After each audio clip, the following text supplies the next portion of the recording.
Es war kein Laut eines wilden Tieres. Es war ein Flehen. Dem Geräusch folgend stieß Hunter auf einen schrecklichen Anblick. Ein großer Schwarzbär, dessen Fell mit Blut und Eis verklebt war, saß in einer Falle. Dicke, verrostete und verknorpelte Ketten fesselten seine massigen Beine an einen umgestürzten Baumstamm. Stacheldraht, grausam um seinen Rumpf gewickelt, grub sich in sein Fleisch. Die Augen des Bären, normalerweise intelligent und vorsichtig, waren erfüllt von einer verzweifelten, fast menschlichen Trauer. Kälte und scharfe Angst durchfuhr Hunter. Er hatte schon vorher Grizzlys gegenüber gestanden, aber das war anders.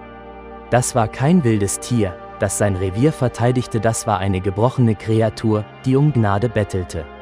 Sein Jagdgewehr fühlte sich schwer in seiner Hand an. Er erwog seine Möglichkeiten, das Adrenalin war ein enger Knoten in seiner Brust. Fliehen? Er wusste, dass er diese prächtige Kreatur nicht ihrem Leiden überlassen konnte. Er senkte sein Gewehr, der Lauf grub sich in den Schnee. Mit zitternden Händen begann Hunter zu arbeiten. Die Ketten waren dick und die verrosteten Glieder widersetzten sich seinen Bemühungen.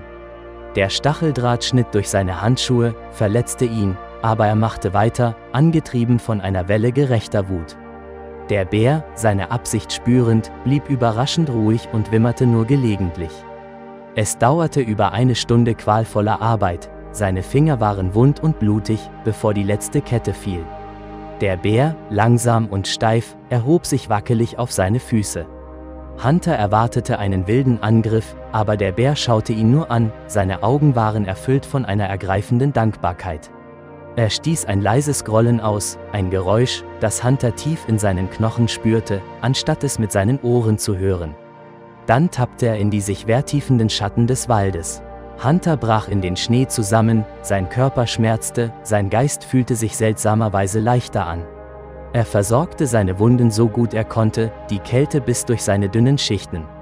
Er wusste, dass er Hilfe für den Bären holen musste. Als er seinen Truck erreichte, seine Hände noch immer zitternd, wählte er die Notrufnummer des örtlichen Wildtierdienstes. Er erklärte die Situation, seine Stimme war voller Emotionen. Am nächsten Morgen traf ein Team von Wildtierärzten ein. Sie fanden den Bären, zum Glück nicht weit von der Stelle entfernt, wo Hunter ihn zurückgelassen hatte, versteckt hinter einer Gruppe von Kiefern. Die Untersuchung der Tierärzte enthüllte die schreckliche Wahrheit: Die Ketten und der Stacheldraht waren nur ein Teil der Geschichte. Der Bär war systematisch misshandelt worden, seine Zähne waren absichtlich gebrochen worden, und seine Wunden zeigten Anzeichen wiederholter Schläge. Der Tierarzt bestätigte seine schlimmsten Befürchtungen: Der Bär war Opfer absichtlicher und brutaler menschlicher Grausamkeit. Der Bär, von den Tierärzten Hope genannt, erholte sich langsam unter ihrer Obhut. Hunter, der Jäger, war Hopes unwahrscheinlicher Retter geworden. Liebe Freunde, wenn euch das Video gefallen hat, setzt ein Like und abonniert den Kanal.